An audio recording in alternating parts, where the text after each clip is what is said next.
Much of the extraordinary, unrivaled success of America's space program of the 1960s can be attributed to the visionary brilliance and expertise of two physicists whose names are synonymous with rocketry and manned space flight, Dr. Hermann Oberth and Dr. Wernher von Braun. Both of these men originally earned their stature in the field of rocket design by building ballistic missiles for Adolf Hitler's Third Reich during World War II. However, both of these men modestly admitted the spectacular success of their technical efforts was not theirs alone to claim. They had special assistants. Dr. Oberth cryptically stated, "We cannot take the credit for our record advancement in certain scientific fields alone. We have been helped." When asked by whom, he replied, "The people of other worlds." Another hint of mysterious assistance came from Dr. von Braun in 1959.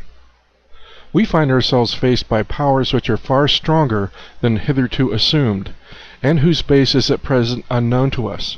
More I cannot say at present. We are now engaged in entering into closer contact with those powers, and within 6 or 9 months' time it may be possible to speak with more precision on the matter. Just who were the people of other worlds that Dr. Oberth spoke of so blithely? And were both of these esteemed German scientists making oblique reference to one of ufology's most pervasive and tantalizing myths, the alleged link between the Third Reich of pre-World War II Germany and extraterrestrials?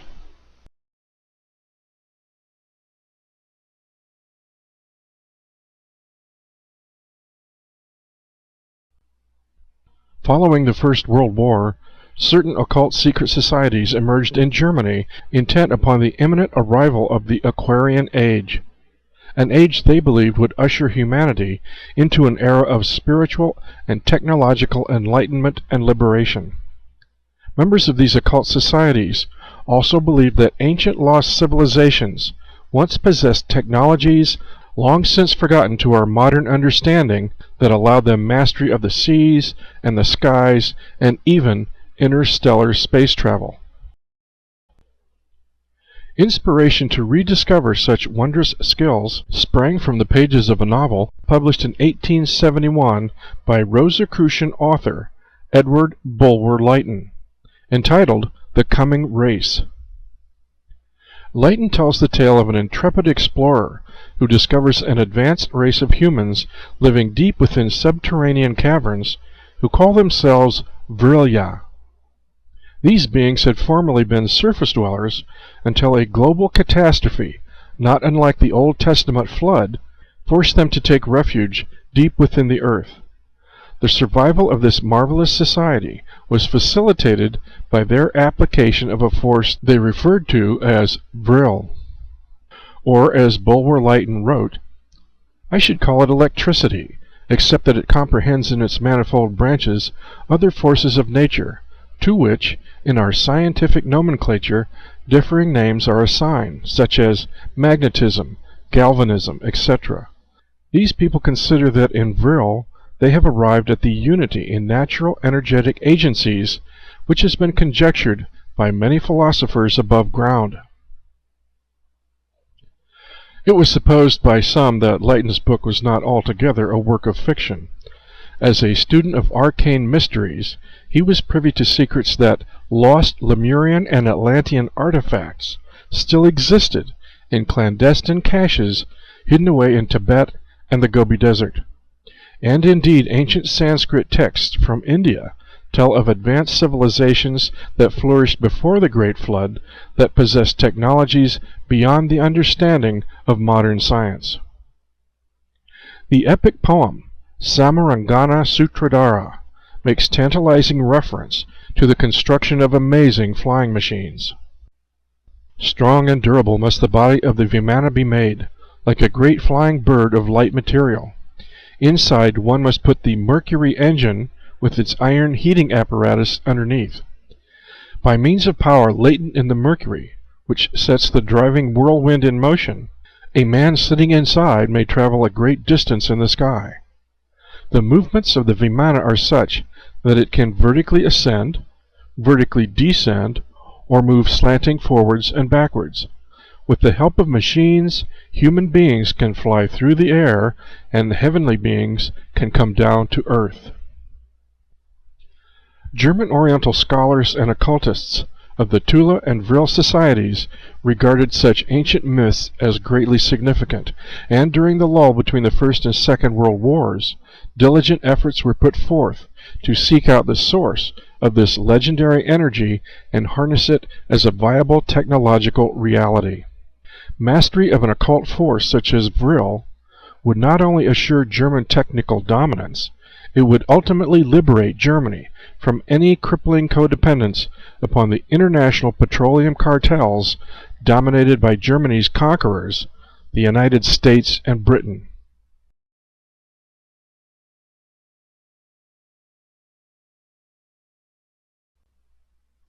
Initiates of both the Tula and Vril societies were determined to develop an alternative science and alternative technologies based on principles possessed by the great lost civilization of Atlantis. A spiritual dynamo technology superior to the mechanistic notions of modern science. Thus, to rediscover this source of universal free energy and make it readily available as a benefit to the German people became their goal. Tula member and physics professor Dr. W. O. Schumann of the Technical University in Munich declared, "In everything we recognize two principles that determine the events: light and darkness, good and evil, creation and destruction. As in electricity, we know plus and minus. It is always either or. Everything destructive is of satanic origin. Everything creative is divine. Every technology based on explosion or combustion has thus to be called satanic. The coming new age will be an age of new, positive, divine technology." Hence the goal to harness vril, prana, the fundamental limitless cosmic life force energy, a power source that would function harmoniously with our natural world, became an integral focus of these German secret societies. At the very heart of the Vril legend was a striking beauty named Maria Orsic. This gifted medium was leader of the Vrilerinnen, a team of psychic girls serving the Vril Gesellschaft, who characteristically wore their hair in long horsetails, contrary to the popular short, bobbed hairstyles of that era. The ladies of the Vril actually claimed their long hair acted as cosmic antennas that helped facilitate their occult contact with beings from beyond. Presumably through a telepathic form of automatic writing, Maria Orsic made contact with an off-world civilization which was offering just the kind of alternative technology the German secret societies were looking for. As the legend goes, a fateful meeting was held in 1919 at an old hunting lodge near Berchtesgaden, where Maria Orsic presented to a small group assembled from the Tula, Vril, and Black Sun societies telepathic messages she claimed to have received from an extraterrestrial civilization existing in the distant Aldebaran solar system, 68 light-years away in the constellation of Taurus. One set of Maria's channel transmissions was found to be in a secret German Templar script unknown to her. A second series of transmissions appeared to be written in an ancient Eastern language which Babylonian scholars within the Tula group recognized as ancient Sumerian. Maria Orsic, along with Sigrun, another of the Vril Society's female mediums, began the task of translating these transmissions and discovered they contained instructions for building a circular flying machine. It is worth noting here that the Vril Society traced its philosophical origins back to a secret Bavarian Gnostic Templar order styling itself as the Lords of the Black Stone, founded in 1221. An order steeped in ancient Babylonian and Sumerian theologies. Members of this Templar group displayed the winged bull for their symbol, an obvious reference to Taurus, and according to the order's traditions, face-to-face contact with these beings from Aldebaran occurred during the Middle Ages.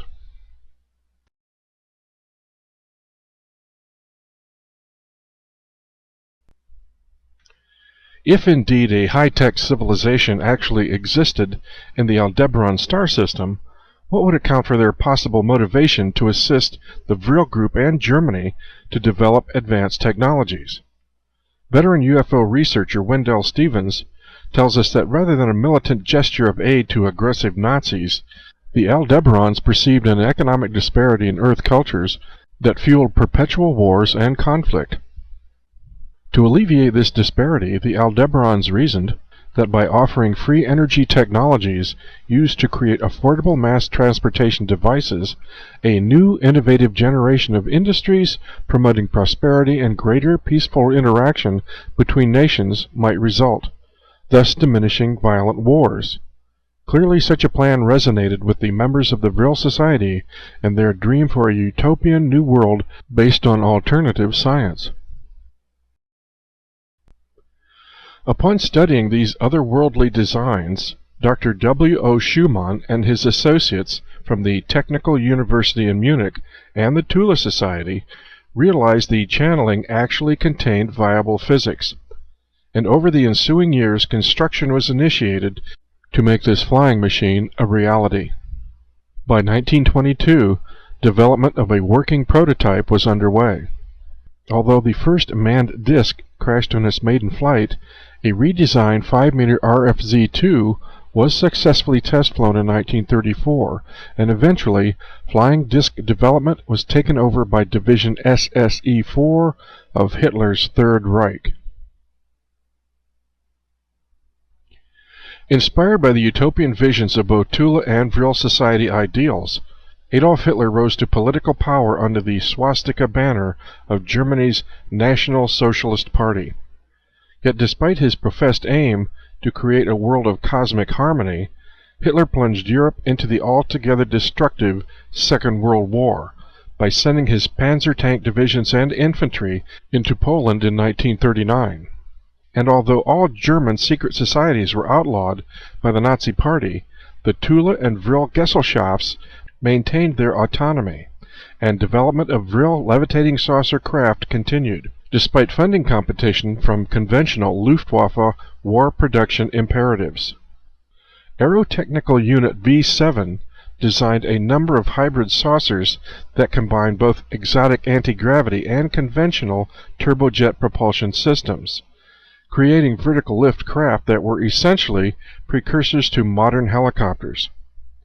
Although some of these bizarre designs were successfully flown, they earned dubious reputations as clumsy gas hogs that spent more time in maintenance than actually flying. However, the anti-gravity Vril designs demonstrated more efficiency. It is important to note that the Vril craft did not fly in the traditional sense. Like huge gyroscopes, these craft levitated by generating their own discrete gravitational fields. Thus the distinctly separate, highly classified SSE-4 unit bore the sole secret responsibility of developing Hitler's dream of free energy flight machines.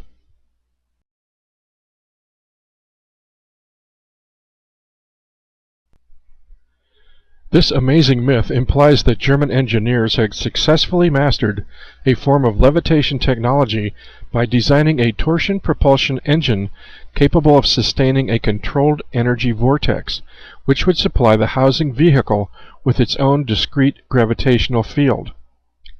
Although no specific engine design details have surfaced, the mechanics inferred from rudimentary schematics show a uniform circular disc shell mounted around a central sphere propulsion unit, presumably a pressurized container holding a liquid medium, perhaps mercury, which was made to spin at an extremely high velocity. The intense centrifugal force generated by this spinning medium would in turn create a central cone of vortex energy that would generate a uniform self-sustaining gravitational bubble surrounding the craft. Varying the rotational speeds of the centrifugal spin would allow the disk vehicle to levitate, accelerate, or even sufficiently distort the surrounding electromagnetic field so as to become invisible.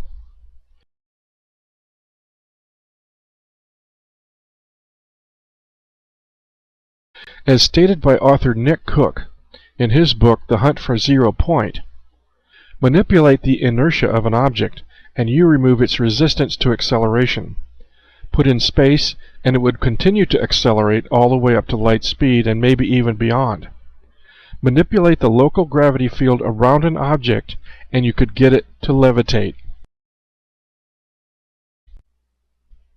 By 1941, this levitation effect was successfully applied with the Vril II craft, which was reportedly employed for transatlantic reconnaissance flights.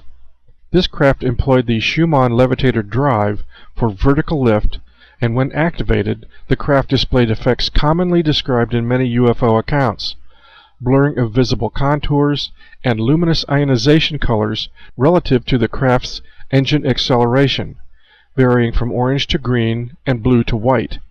As well, the craft made radical 90-degree turns characteristic of UFO flight.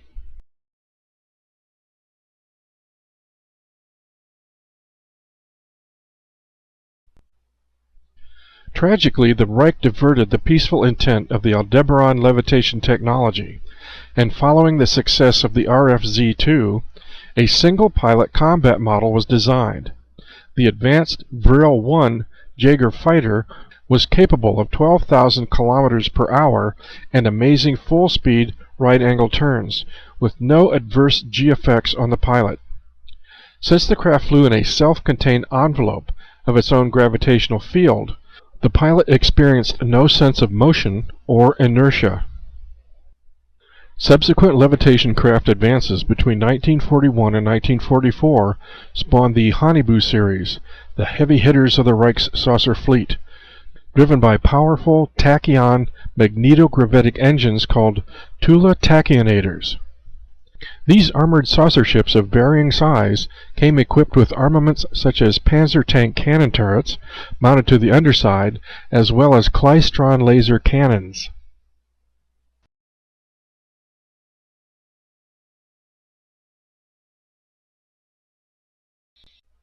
By Christmas of 1943, medium Maria Orsic of the Vril Gesellschaft claimed that subsequent transmissions from Aldebaran revealed there were 2 habitable planets orbiting that star, and that the ancient Mesopotamian civilization of Sumeria was linked to earlier colonies of Aldebaran explorers. The seers discovered that the Aldebaran written language was identical to that of the Sumerians, and was phonetically similar to that of spoken German. It was also revealed that a dimension channel or wormhole existed connecting our 2 solar systems.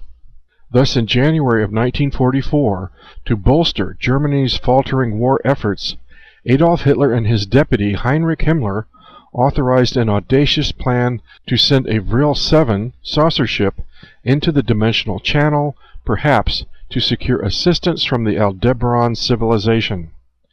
The venture resulted in near disaster. The Vril 7 returned with its hull reportedly aged, as if it had been flying for 100 years, and its surface damaged in several places. Meanwhile, the Allies sampled an unpleasant taste of the deadly weapons potential of German saucers. In an account investigated by Wendell Stevens of a massive bombing raid in 1944 launched against the critical ball bearing plant at Schweinfurt, a former Polish POW claimed that within a matter of hours a squadron of 10 to 15 Nazi discs managed to obliterate as many as 150 British and American bombers, 1/4 of the entire bomber contingent. 2 techniques were employed against this vast bomber squadron. One involved a device called a motor stoppel, a klystron electromagnetic interference device which caused the Allied aircraft engines to simply shut down. The other was to infuse the atmosphere ahead of the bombers with a highly flammable aerosol, which exploded as the planes with their internal combustion engines flew into it. However, despite such tactical success, the Germans did not press this technological advantage to secure ultimate victory. With the military fate of the Reich in doubt, an ambitious, energetic general rose within the SS inner circle elite to a level of power that rivaled perhaps even that of the Führer himself. Hans Kammler, a protege of the SS Chief of Staff Heinrich Himmler, had earned a reputation with his skills for rapid deployment and implementation of underground manufacturing facilities and vast mobilization of slave labor consignments from concentration camps. By 1945, Kammler had secured control over all top-secret SS projects that were missile or aircraft related. Certainly vril projects would have been one of his foremost priorities. A cunning, shrewd, and lethal opportunist, Kammler easily bore the qualifications to mastermind construction of an emergency refuge at the South Pole, the last untamed continent on the planet. And as of April 17, 1945, Kammler disappeared from Germany, presumably escaping capture, aboard a lumbering 6-engine Junkers 390 America bomber, bound for an unknown destination. Neither was military assistance forthcoming from Aldebaran, but perhaps safe haven was offered instead as a massive 250-foot diameter Hanibu 3 dreadnought armed with 4 triple-gun, heavy-caliber naval turrets and capable of spaceflight was allegedly completed by April of 1945.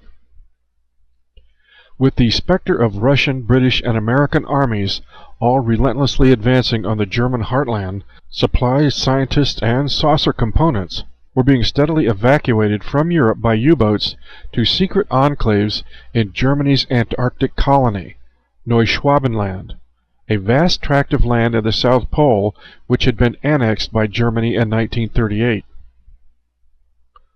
Just 1 month prior to the Hanibu 3's completion, a cryptic message was sent by Maria Orsic to all members of the Vril Society, simply stating, "None are staying here." The psychic medium Maria was never heard from again, perhaps having escaped, like Kammler, to South America, the Antarctic, or possibly even Aldebaran.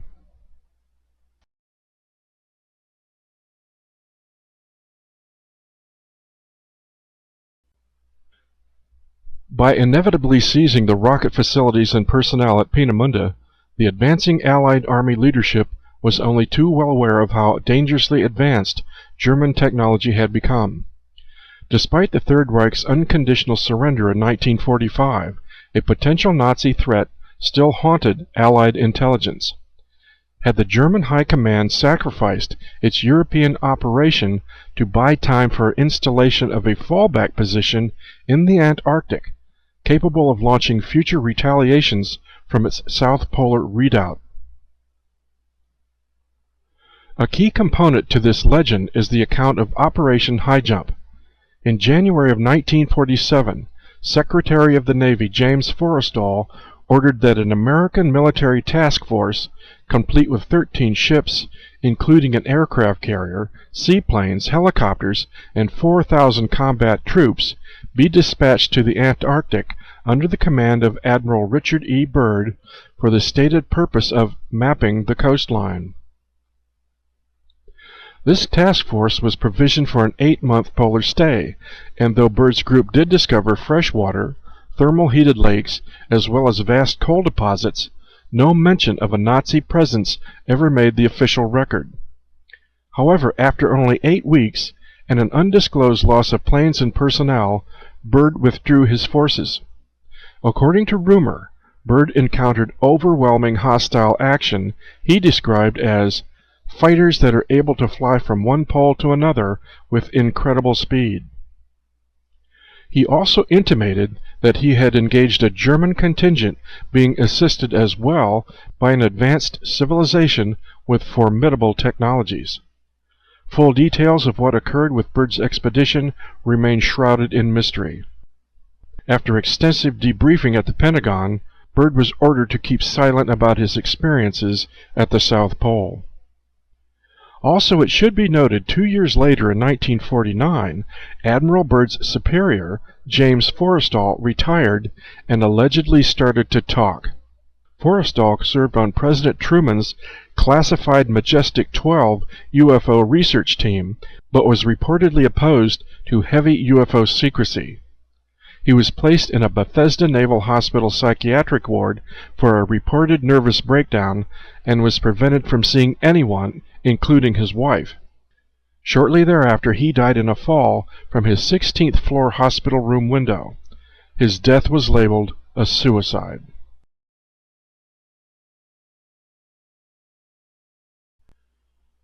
But again, considering the question posed at the outset of this essay, could the advanced Antarctic civilization suggested by Admiral Byrd be the same extraterrestrials alluded to by both von Braun and Oberth? Could these people of other worlds be Germany's mysterious allies from Aldebaran? Such is the legend of Vril and the Third Reich's levitating disc projects.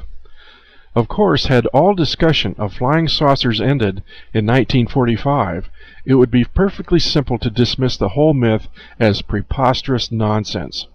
However, as we well know, persistent reports of UFOs and circular flying craft have remained a ubiquitous enigma worldwide for all the decades since World War II. And as long as this mystery goes unanswered, the riddle of Nazi saucers remains an urgent paradox that spins a kaleidoscope of demanding questions. Viewed from the aspect of classical physics, the whole myth is easily dismissed as fanciful rubbish. The lurid tabloid notions of occult channeling with space brothers from Aldebaran and Nazis armed with flying saucers and ray guns sounds like the most outrageous science fiction. However, this same legend, reconsidered from the radically altered view of quantum physics, takes on dramatic plausibility. Was the Vril Society simply making practical application of the unified field? Is Vril, or the unity in natural energetic agencies that Edward Bulwer-Lytton described, far from pulp fiction, but a remarkably accurate description of zero-point energy that pervades the entire universe? Did ancient lost civilizations of Earth share understanding with extraterrestrial civilizations among the stars that the universe is in fact an ocean of limitless energy? Could it be that a handful of daring German visionaries discovered secrets of harnessing this energy? And ultimately, who were the real victors in World War II? Did a contingent of German physicists and engineers and military personnel successfully drop off the grid in 1945 and establish a new colony totally self-sufficient and independent of the global petroleum cartels?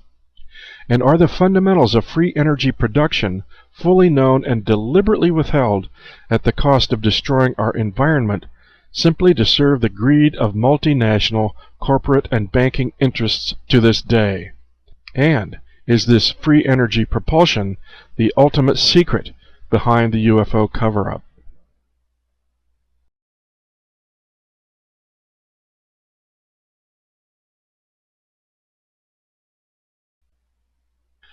Of course, in the years immediately following World War II, the German saucer mystery compounded even more.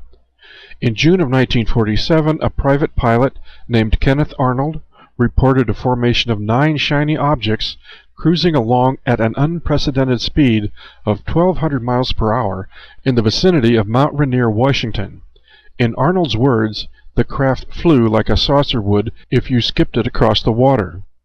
Seizing upon his words, the press launched a tabloid fascination with flying saucers. However, Arnold described the craft he saw as actually crescent-shaped, like flying wings, which, coincidentally, was another airform perfected by the German Horton brothers during the war. It was suspected that captured German aircraft were being studied at a joint United States-British facility in western Canada close to Washington State. 4 months later, in September of 1947, just 8 months after Admiral Byrd's aborted mission to the Antarctic, the Strategic Air Command undertook a detailed mapping and reconnaissance mission of the North Pole. An extensive B-29 support base was established at Fort Richardson, Alaska, but aside from cameras, these bombers were crammed with state-of-the-art electromagnetic scanners, sensors, and magnetic emissions detectors. And just as Byrd described, high-speed craft capable of flying from pole to pole were again encountered at the Arctic as well. Debriefed flight crews reported seeing metallic vertical lift saucers parked on the ice packs, flying in and out of the water, as well as dogging the B-29s. All evidence, tapes, film canisters, and documentation were immediately classified and rushed back to Washington, D.C. According to the captured records, the Germans also had construction plans for a Zeppelin-sized levitating cylinder ship called the Andromeda machine. This 330-foot behemoth was capable of carrying as many as 3 of the smaller Vril and Haunebu scout ships. In the early 1950s, a California man named George Adamski photographed a UFO remarkably similar to this design. Later, Adamski claimed to have contact with a Nordic-looking extraterrestrial near Desert Center, California, who claimed to be from the planet Venus. However, it should be noted that photographs of the little scout craft this alien flew showed a design virtually identical to the German Haunebu II. Although Adamski was later debunked as a fraud, reports of UFOs identical to the Venusian scout ship continued to surface worldwide. In 1954, President Dwight Eisenhower was allegedly secreted away to a meeting with extraterrestrials at Muroc Airfield near Palm Springs, California. One particular group was reported to be Nordic-looking, and they offered Eisenhower free energy technology in exchange for nuclear disarmament. Ike declined. And as the story goes, these Nordic ETs subsequently met with Pope Pius XII at the Vatican as well.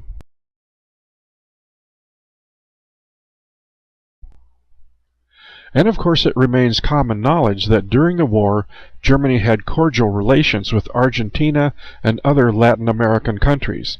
And by a curious coincidence, even today, UFOs are commonly reported the full length and breadth of South America, along with tales of hidden German bases in the ice peaks of Peru and the vast jungles of Brazil.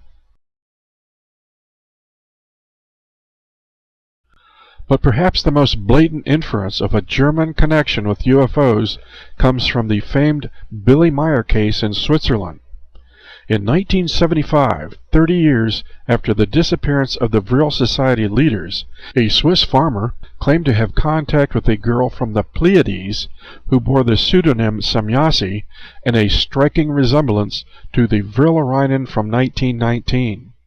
This space girl also wore long blonde hair, spoke fluent Austrian German, and candidly shared comprehensive knowledge about the German saucer projects of the Third Reich. Were Semyasi's beam ships actually modern versions of the old Haunebus?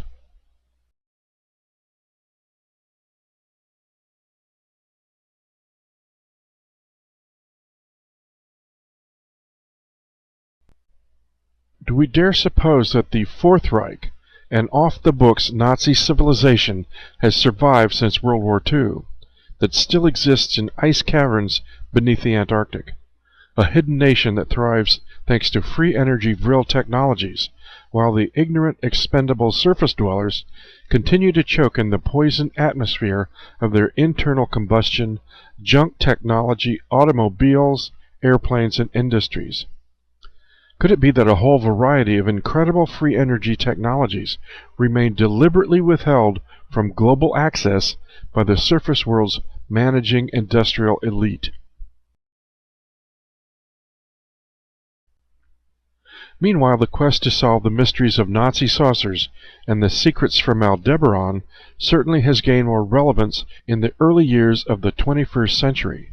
It seems an irony that much like pre-World War II Germany, we find that Western civilization is dangerously dependent upon dwindling fossil fuel resources. Is there a free energy, anti-gravity answer to this dilemma? To conclude this essay, I must caution this story is virtually all legend. There is little or no hard evidence to fully verify the authenticity of this tale. The conjecture offered here is cobbled together from the writings of Jan van Helsing, Vladimir Trzynski, Nick Cook, Timothy Good, Desmond Leslie, Wendell Stevens, and a website called Gray Falcon, as well as the video UFO Secrets of the Third Reich. Either this story is pure fantasy, or Nazi secrets of anti-gravity technology were gobbled up at the end of the war by Allied intelligence and given a security classification above top secret, with all evidence meticulously hidden or destroyed. However, it should be noted that anti-gravity propulsion systems, such as the vril legend suggests, would make all aerospace and avionic technologies obsolete overnight, and these are huge multi-billion-dollar industries directly tied to the international petroleum cartels. Surely these combined military-industrial interests would possess the means and the motive to obliterate any conclusive history of German anti-gravity research. Allegedly, the Rockefeller Foundation paid $139,000 in 1946 to commission the publishing of an official history of World War II that deleted any and all references to the mystical and occult interests of the Third Reich. In 1946, the Rockefeller Foundation was fully financed by Standard Oil.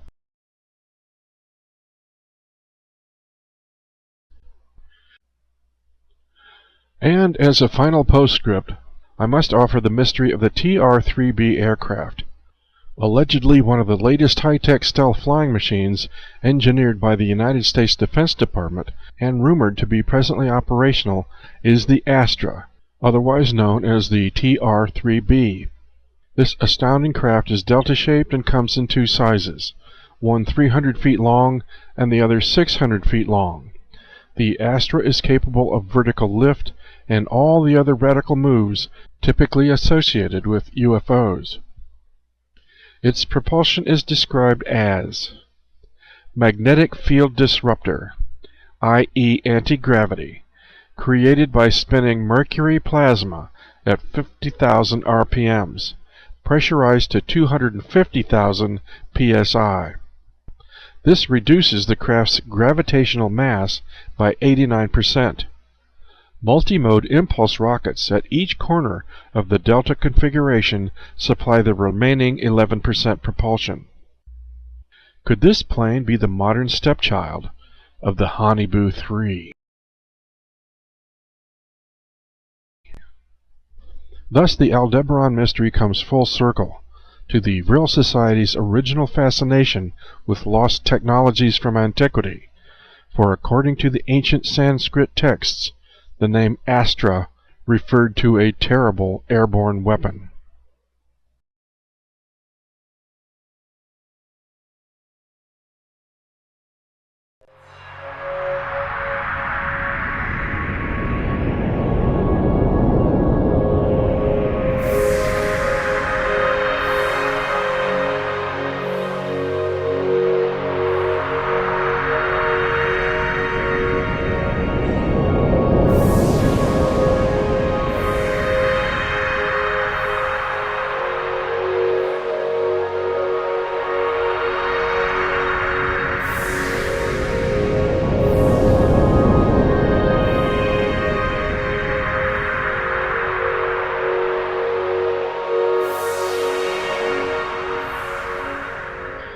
How much real truth is there to the tantalizing myth of the Third Reich's flying saucer projects? Growing international popularity of this pervasive legend has recently surfaced in a comedy movie classic called Iron Sky that features a Nazi saucer invasion from the moon. Yet despite the melodramatic and engaging mystery of this legend, do we dare suspect this tale possesses any shred of actual fact? Scholarly UFO researchers are quick to disdainfully dismiss this story as pure urban legend nonsense, or worse, crackpot neo-Nazi propaganda. Propaganda it may be, but perhaps of a far more sophisticated nature. What's to say this story is not the propaganda of a significant and powerful, off-the-books, military-industrial complex, a Nazi international geopolitical consortium that has successfully survived all the decades since World War II. In fact, the deeper one delves into the history of the Second World War, the more our accepted history of that massive conflict appears to be an urban legend fiction itself. Each year, more hidden details are uncovered, revealing a bizarre reality far stranger than any fiction. Scholarly researchers also insist the lack of any definitive, official paper trail documentation makes the Nazi saucer legend untenable. And those few design schematics that have surfaced, they reject as spurious fabrications. In other words, they preserve their conservative academic propriety by insisting the notion of free energy, levitating saucer craft built by the Third Reich is pure poppycock. Of course, the very same was said of Nazi atomic bomb research until documentation recently surfaced has revealed the Third Reich successfully exploded a nuclear bomb as early as December of 1944. Surely these astute scholars must admit that lack of a documented paper trail is no guarantee that certain Nazi military research projects never took place.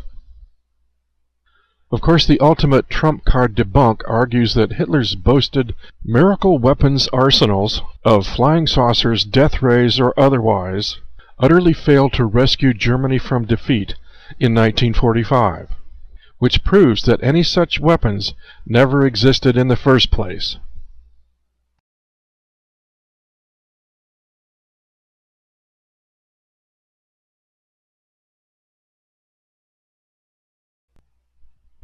But practically speaking, the advantage of a circular vertical lift flying machine is not such an outlandish proposition.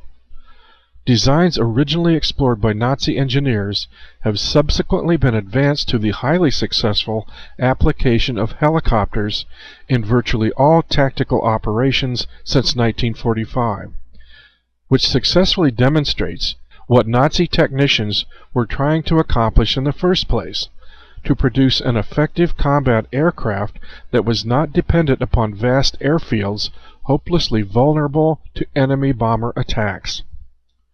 And war records do indicate the Germans were designing a whole variety of conventionally powered turbojet vertical lift aircraft, including circular discs, for just such purpose. And certain flying saucer prototypes may have actually survived the war. Sighting of a UFO virtually identical to the Nazi flying top was reported by a rancher in Argentina in 1950. Even today, the ultra-high-tech futuristic Venus project features prototype vertical lift hovercraft conceptually identical to the Nazi flying top. But these exotic helicopter prototypes were Luftwaffe, German Air Force projects. The notorious levitating disc designs were said to be absolutely exclusive to and deeply classified within occult Nazi SS operations. Presumably, these super-secret craft employed torsion physics propulsion techniques that remain to this day jealously guarded secrets.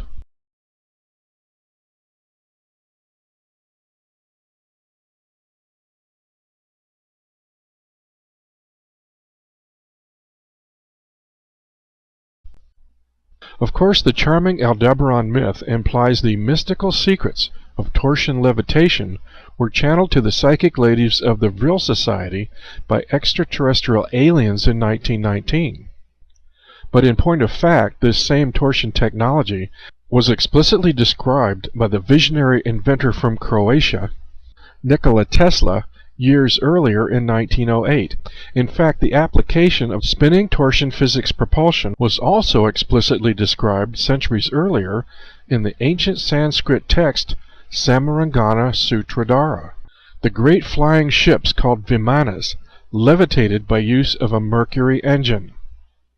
By means of power latent in the mercury which sets the driving whirlwind in motion, a man sitting inside may travel a great distance in the sky. Reference to the driving whirlwind is an obvious reference to torsion physics, a propulsion technology fully understood by lost civilizations thousands of years ago. Nikola Tesla clearly implied that vortex energy could be harnessed for multiple uses depending upon the intensity of the torsion field created. We can clearly see the spectrum of torsion spin effects demonstrated in a child's toy gyroscope, or a destructive tornado, or even a magnificent spiraling galaxy. Tesla fully understood the awesome potentials of torsion physics to allow manipulation of the physical medium of time, space, and gravity. And, as stated by author Nick Cook in his book, The Hunt for Zero Point, manipulate the local gravity field around an object and you could get it to levitate. But far more than mere levitation propulsion, visionary Nikola Tesla foresaw the ultimate power latent in this technology. To cause at will the birth and death of matter would be man's grandest deed, which would make him the master of physical creation, make him fulfill his ultimate destiny. And solid evidence does exist that Nazi physicists were in fact seriously engaged in exploring the potentials of torsion physics, but not exclusively for levitating aircraft propulsion.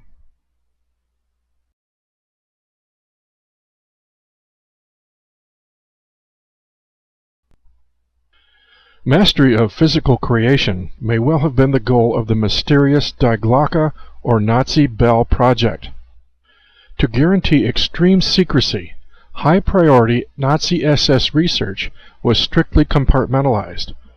So while one division of SS projects may have been exploring the potential of levitation physics for propulsion, a totally separate SS project may have been exploring the weapons potential of Tesla's torsion physics with the Nazi Bell. Within a cylinder device, roughly the size of a camping trailer, tremendous torsion field distortion was generated by counter-rotating mercury plasma. This plasma was then pulsed by extremely high voltage direct current electricity, as if to push the very limits of torsion potential, to distort the geometric fabric of time and space itself. But what was the Bell's true purpose? At the same time, in late 1944, when the Nazis also succeeded in detonating an atomic bomb in the Baltic, it is also quite likely that they were seeking a vastly more powerful device, a plasma wonder weapon generating far more destructive force than even a hydrogen bomb, capable of destroying not just a city, but perhaps an entire continent, or even a planet. Whatever its use, the Bell project and its designers escaped capture and completely vanished just before the end of the war.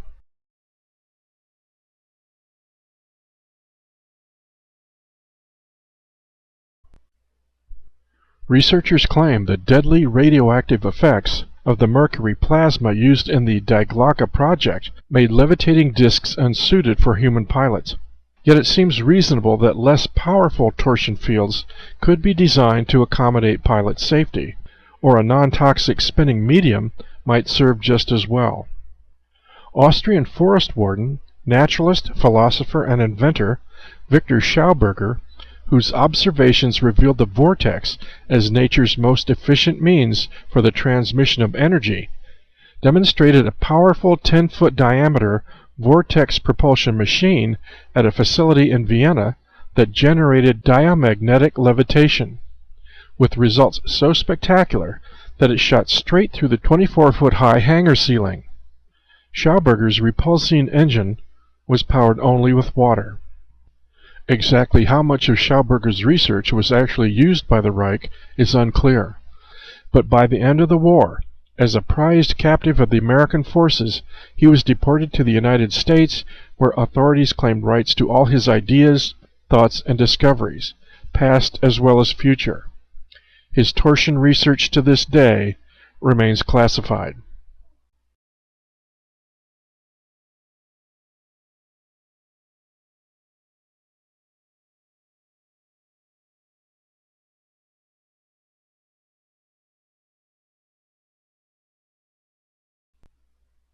But aside from flying saucer fantasies, the Nazis did possess a supersonic fighter that was deadly reality. The Horton flying wing, displayed superior combat design to any Allied aircraft of that era, and its sophistication was proven as recently as 2008 when Northrop Grumman aircraft designers built a full-size reproduction of the flying wing constructed to match the aircraft's radar signature. The HO-229 reproduction was tested at the company's classified radar cross-section test range at Tejon, California, using the same HF VHF frequencies used by the British Chain Home radar system in the 1940s. Testing showed the aircraft's minimal radar profile, combined with its high-speed capabilities, would have given the British defenses less than 3 minutes to respond, which would not have been enough time to scramble Spitfire fighter defense. In other words, the British Chain Home radar system could have been totally destroyed in a well-calculated flying wing surgical strike, leaving England almost totally vulnerable to Nazi bombers.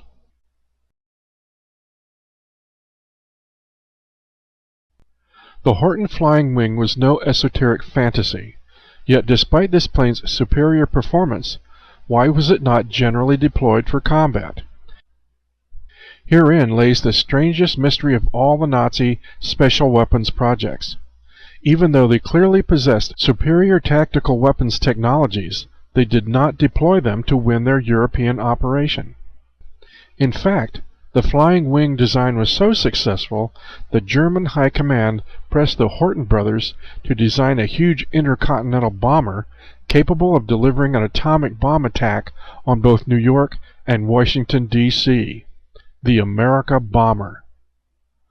Fortunately, the war ended before this deadly operation was launched, but following the Nazi surrender, the Horton brothers happily relocated to Argentina, where they continued designing supersonic fighter jets for President Juan Perón.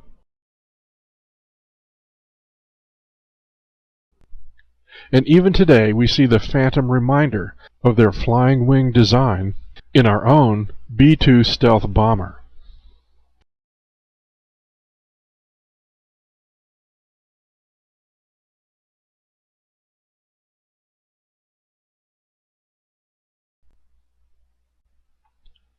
Perhaps the most puzzling aspect of the Nazi flying saucer enigma remains the account of Admiral Richard E. Byrd's legendary expedition to the Antarctic in January 1947.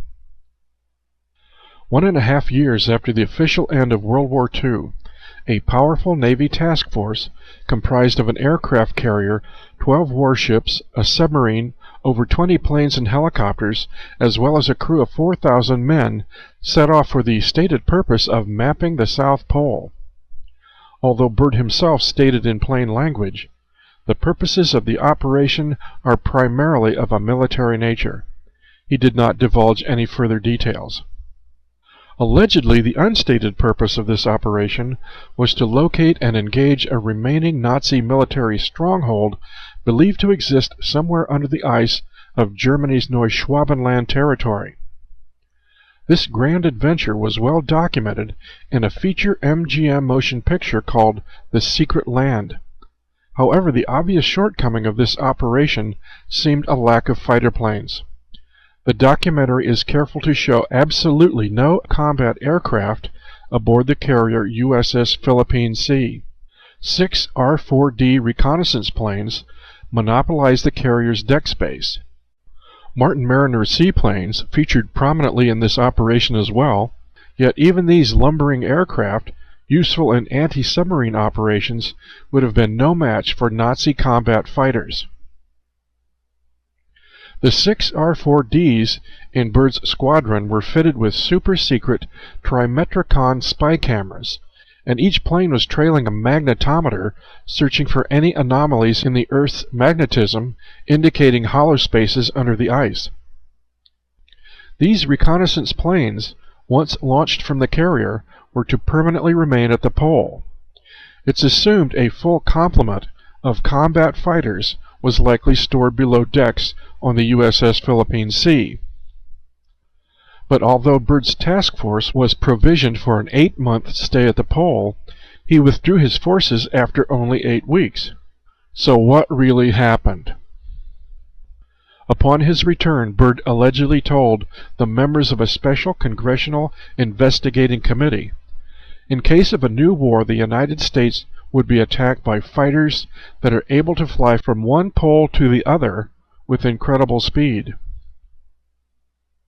Lee Van Atta, the El Mercurio newspaper correspondent from Santiago, Chile, who was allowed to accompany the expedition, wrote, "Admiral Byrd declared today that it was imperative for the United States to initiate immediate defense measures against hostile airplanes originating from polar regions."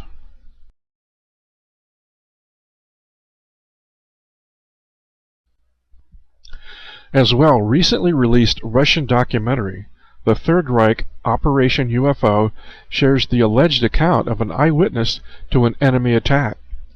Pilot John Sayerson, who claimed his ship, the escort carrier USS Casablanca, was also part of Byrd's task force, and that Navy Corsair fighters actually engaged strange saucer craft attacking the ships.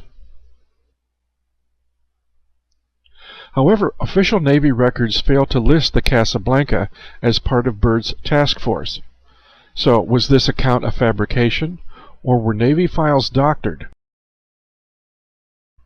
Sayerson's account actually contains a measure of logic, considering any naval operation of that size would not chance exposure to hostile forces without adequate air defense. Full details of what occurred with Byrd's expedition remain shrouded in mystery. After extensive debriefing at the Pentagon, Byrd was ordered to keep silent about his experiences at the South Pole. The full truth of Operation Highjump remains classified.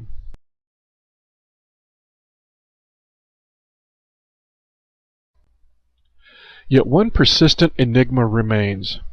Admiral Byrd's famous diary claims that on his last flight over the pole, his plane was hijacked by flying saucers, and for 3 hours he was sequestered into the hollow earth by mysterious German-speaking Nordics, a tale dismissed as pure fantasy by most researchers.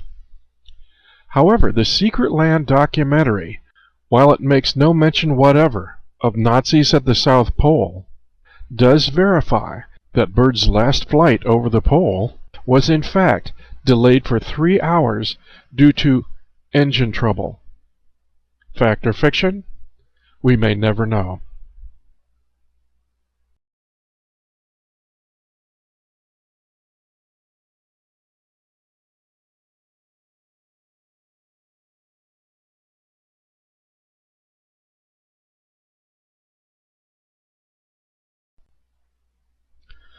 But did the Navy's secret military encounter at the South Pole precipitate a Nazi response later in 1947? In June of that year, unidentified flying wings were reported buzzing Mount Rainier, Washington, and a month later a craft of unknown origin was reported crashed near Roswell, New Mexico, violating the airspace of our most top-secret defense installations. A vast mythos has been meticulously woven around this notorious incident, explaining it away as an extraterrestrial spaceship. Officially, the wreckage was dismissed as a crashed weather balloon. But why would simple weather balloon debris be sequestered and rushed to the Air Technical Command Center in Dayton, Ohio for immediate examination?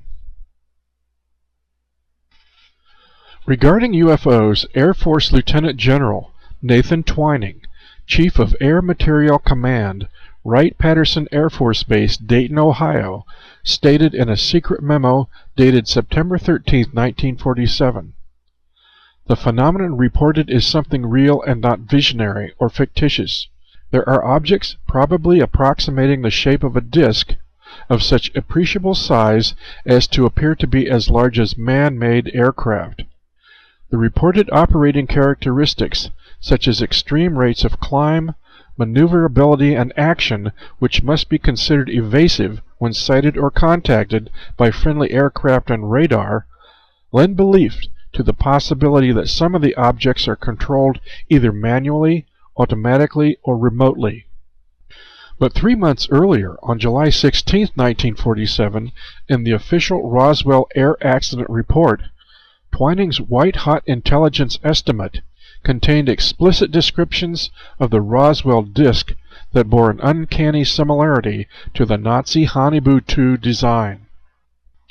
The circular disc-shaped platform design does not resemble any design currently under development by this command nor of any Navy project. Lack of wings, flaps, stabilizers, and surface control features suggests that the craft is a lifting body. The absence of provisions, berthing compartments, and storage areas suggests the notion that this craft may be a short-range reconnaissance platform.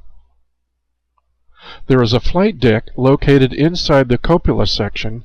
It is round and domed at the top. Coupled with the circular airfoil design for lift, the craft would presumably have an unlimited range and airspeed.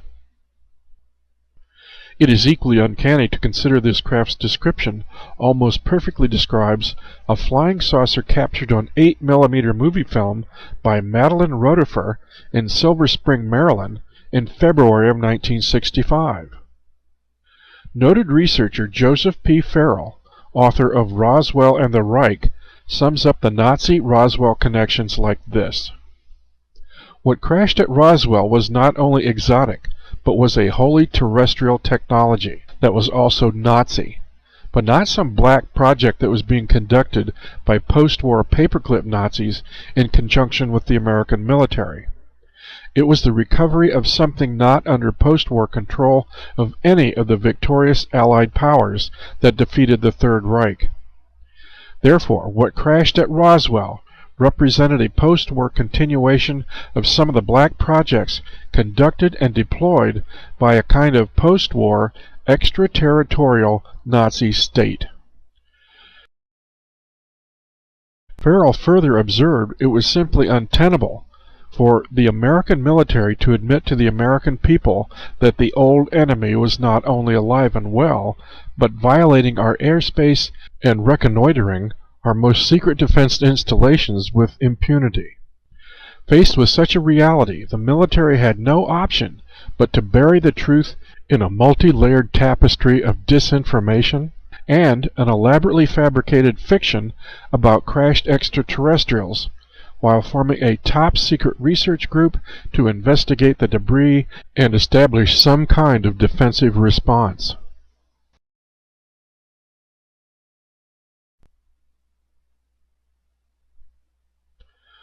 Of course, after the end of the war, untold treasures of Nazi technology passed into the hands of America's military-industrial complex, as well as the Nazi scientists and administrators who designed them, thanks to Operation Paperclip.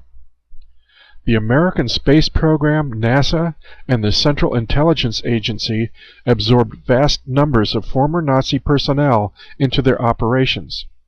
Their records were expunged of Nazi affiliation to expedite their enlistment into the fight against Russian communist aggression. Yet just how much Nazi ideology was grafted onto the American psyche as well by this covert infiltration?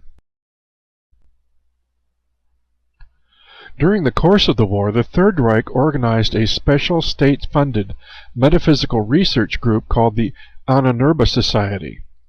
Astrologer Wilhelm Wolff in 1939 described the ultimate goal of Nazi occult Ahnenerbe research was to harness not only natural but also supernatural forces, all intellectual, natural, and supernatural sources of power, from modern technology to medieval black magic, and from the teachings of Pythagoras to the Faustian pentagram incantation, were to be exploited for the interests of final victory. Many of the Teutonic esoteric occult traditions were woven into the mystical rites of the Nazi SS, a secret society comparable to Freemasonry. And like Freemasonry, its most guarded secrets were held by only initiates of the highest degree. Undoubtedly, Nazi SS initiates, absorbed by Operation Paperclip into American defense and space industries, would attract like-minded occult brethren at the highest corporate and political levels as well. Author-researcher Peter Levenda observed, I believe that the entire racial theory of Nazism was a comfortable environment for these men. They were, after all, from privileged backgrounds. Old money, power, prestige, the right companies, the right schools, the right fraternities, such as the infamous Skull and Bones at Yale, to which generations of the Bush family belonged. The Nazis embodied the secret dreams and unspoken loyalties of these men, the public acknowledgement of all that the American elite held dear.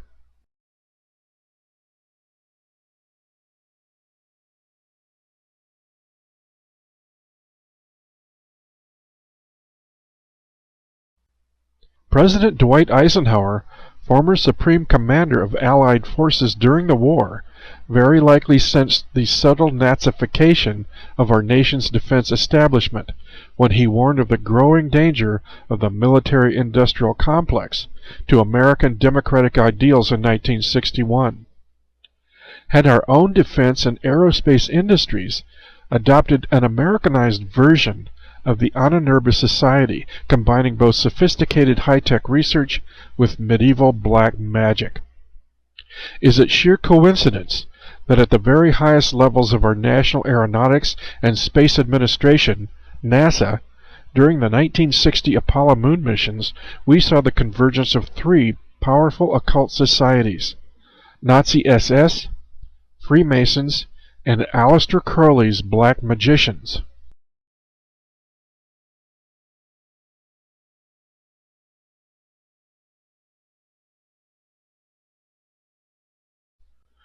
In 1872, 33rd degree Scottish Rite Freemason and Confederate General Albert Pike stated in his Masonic lexicon book, Morals and Dogma, "Truth is not for those who are unworthy or unable to receive it, or would pervert it.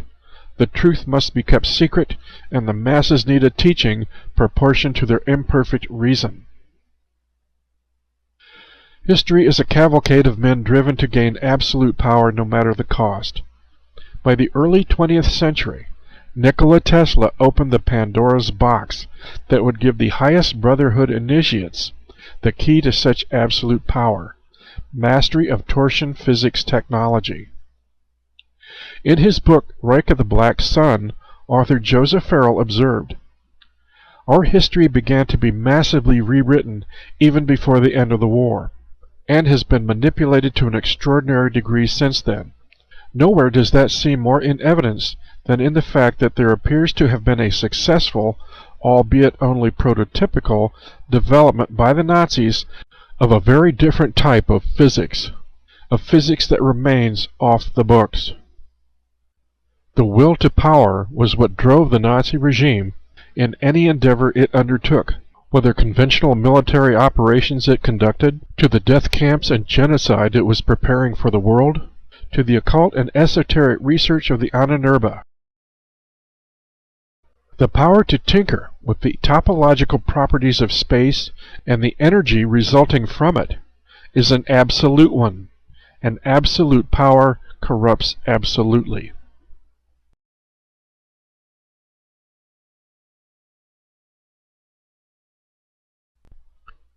The most puzzling and disturbing aspect of the Nazi saucer mystery and the covert evolution of exotic Nazi technologies into our own aerospace and defense industries almost suggests that these technologies were never intended to rescue the German war effort in Europe. It is as if the visionary physicists and engineers were working towards some unstated future military operation of a far greater magnitude than even World War II. In many ways, these advanced projects merely shifted political sponsorship from German to American, continuing virtually without interruption. But very likely the most jealously guarded secret gained from World War II Nazi technology remains torsion physics, Tesla's key to absolute power. And full knowledge of such absolute power is not for the mass population, but only for the highest initiates of the world's managing brotherhood elite. So until the Nazi saucer fleet proves its reality by invading from the moon in broad daylight, I strongly suspect the Aldebaran mystery will remain just that, a mystery.